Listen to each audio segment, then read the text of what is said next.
নমস্কাৰ। আজি ফলাফলৰ পিছত দুগৰাকীকৈ ব্যক্তি খুব বিচৰা হৈছে। এগৰাকী হৈছে ৰূপজ্যোতি কুৰ্মী আৰু এগৰাকী হৈছে পীযুষ হাজৰিকা। ৰাজনৈতিক অতি দাম্ভিকতা আৰু অতি অহংকাৰত এইসকল দুই ব্যক্তিয়ে এনেধৰণে মন্তব্য কৰিছিল যে বিৰোধী নেতাসকলে কোনো ধৰণৰ ফেক্টৰী নহয়, বিৰোধী নেতাসকলক তেওঁলোকে কোনো ধৰণৰ গুৰুত্ব দিয়া নাছিলে।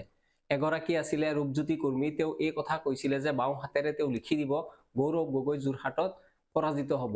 আৰু এগৰাকী আছিলে পীযুষ হাজৰিকা, যিয়ে মন্তব্য কৰিছিলে, অতি দাম্ভিক মন্তব্য কৰিছিলে আৰু কৈছিলে যে পীযুষ হাজৰিকাই ৰাজনীতি ত্যাগ কৰিব যদি গৌৰৱ গগৈ যোৰহাটৰ পৰা জয়ী হয়।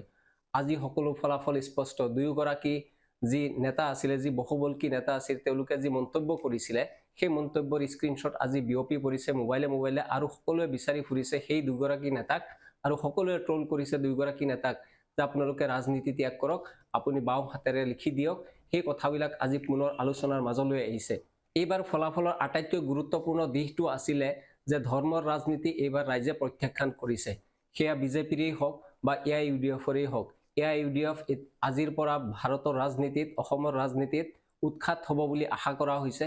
AIUDFৰ যি চৰ্দাৰ আছিলে, সুপ্ৰিম আছিলে সাংসদ বদৰুদ্দিন আজমল, ধৰাশায়ী হৈ গৈছে আজি ফলাফলত। এনেধৰণে অসমৰ কোনো সাংসদ এনেধৰণে মুখ থেকেচা খোৱা নাই, ইমান ভোটৰ ব্যৱধানত কোনো পৰাজিত হোৱা নাই।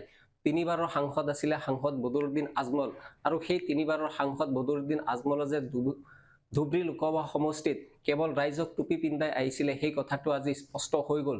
8 লাখৰো অধিক ভোটৰ ব্যৱধানত ৰকিবুল হুছেইনক বিজয়ী কৰিলে ধুবুৰীৰ ৰাইজে।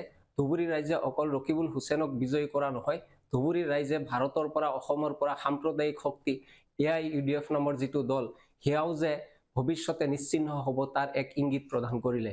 অকল এইখিনিতে নহয়, বিজেপিৰ ধৰ্মীয় ৰাজনীতিকো এইবাৰ ৰাইজে প্ৰত্যাখ্যান কৰিলে। যি অযোধ্যাত ৰাম মন্দিৰ স্থাপন কৰা হৈছে, যি ৰাম মন্দিৰৰ নাম লৈ বিজেপিয়ে প্ৰচাৰ চলাই এইবাৰ নিৰ্বাচন পাৰ হ'ব বিচাৰিছিলে, সেই অযোধ্যা সমষ্টিটো এইবাৰ বিজেপিয়ে নিজৰ প্ৰাৰ্থী জয়ী কৰাব পৰা নাই, সম্ভৱ কৰিব পৰা নাই। এইখিনিৰ পৰা এই কথাটো স্পষ্টভাৱে ক'ব পাৰি যে ভাৰতৰ ৰাজনীতিত ধৰ্মৰ এতিয়া গৌণ বিষয় হৈ পৰিব। ধৰ্মৰ যি ইছ্যু আছিলে সেই এতিয়াৰ পৰা গুৰুত্বহীন হৈ পৰিব। কাৰণ UPৰ দৰে, উত্তৰ প্ৰদেশৰ দৰে ৰাজ্যত যেতিয়া ধৰ্মক কামত লগাব নোৱাৰিলে নৰেন্দ্ৰ মোদীয়ে, নিৰ্বাচনৰ দিনাখন বিভিন্ন ধৰণৰ ধ্যান ধাৰণা কৰি এনেধৰণৰ ধৰ্মীয় আচৰণ কৰিও জনসাধাৰণৰ মন ভুলাব পৰা নাই। আজি ৰাইজে স্পষ্ট মতামত দিলে, তেওঁলোকক এক প্ৰকাৰ ক'বলৈ গ'লে বিজেপিক সংখ্যাগৰিষ্ঠতাও প্ৰদান নকৰিলে। এতিয়ালৈকে ফলাফল স্পষ্ট হোৱা নাই, ফলাফল স্পষ্ট হ'বলৈ আৰু কিছু সময় লাগিব।